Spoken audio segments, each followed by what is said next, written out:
జనరల్‌గా cake designing చేసేటప్పుడు piping బ్యాగ్‌లో క్రీమ్ అండ్ నాజిల్ ఎలా ఫిల్ చేయాలి అని చాలామంది డౌట్స్ అడుగుతూ ఉన్నారు స్టూడెంట్స్.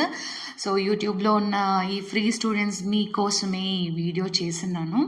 సో, ఇందులో చూడండి, పైపింగ్ బ్యాగ్‌ని ఫస్ట్ మనము ఎడ్జెస్ ఇలా కట్ చేసుకోవాలి. కట్ చేసుకున్న తర్వాత నాజిల్‌ని లోపల నుంచి ఇన్సర్ట్ చేసుకోవాలి. మనం ఏ సైజ్ అయితే తీసుకుంటున్నామో అది 2 టైప్స్‌లో కట్ చేయొచ్చు. ఒకటి కట్ చేసుకున్నాక లోపల వేయచ్చు, లేదా ఇలాగ నాజిల్ వేసుకొని ఎంత అవసరమో అంత కట్ చేసుకొని తీసుకోవచ్చు అనమాట. సో ఈ 2 టైప్స్గా మనం నాజిల్ అనేది పైపింగ్ బ్యాగ్లో వేసుకుంటాం. నెక్స్ట్ క్రీమ్ ఎలా ఫిల్ చేస్తామంటే, ఏదైనా ఒక గ్లాస్ టంబ్లర్ లాంటిది తీసుకోండి, దాంట్లో పైపింగ్ బ్యాగ్ ఇన్సర్ట్ చేసేసి ఈ వీడియోలో చూపిస్తున్న విధంగా స్పాచులాని యూజ్ చేసి క్రీమ్ మొత్తం వచ్చి ఫిల్ చేసుకోండి.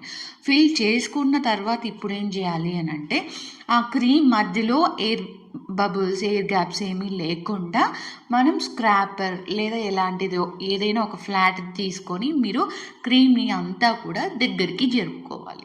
సో దగ్గరికి జరుపుకున్న తర్వాత ఇలా ముడేసుకొని నాట్ వేసుకుంటే మీకు ఆ క్రీమ్ అనేది ఎక్కడ బ్రేకేజ్ పడకుండా స్మూత్గా డిజైనింగ్ అనేది కేక్ మీదకి వచ్చేస్తుంది. సో ఈ టిప్స్ యూస్ఫుల్ అనిపిస్తే చిన్న లైక్ ఇస్తూ మన ఛానల్కి సపోర్ట్ చేయండి. అండ్ ఇప్పుడే మీరు ఫస్ట్ టైం చూస్తున్నట్లయితే సబ్స్క్రైబ్ చేసుకొని ఫ్రీగా యూట్యూబ్లో నేను కేక్ క్లాసెస్ అనేది హోమ్ బేకరీ బిజినెస్ స్టార్ట్ చేయడం కోసం చెప్పడం జరిగింది. వీడియోస్ అన్నీ కూడా చూసి నేర్చుకొని మీరు కూడా సొంతంగా మీ ఇంట్లో హోమ్ బేకరీ బిజినెస్ అనేది స్టార్ట్ చేయండి ఈ రోజు నుంచి. ఓకేనా? టాటా, బాయ్.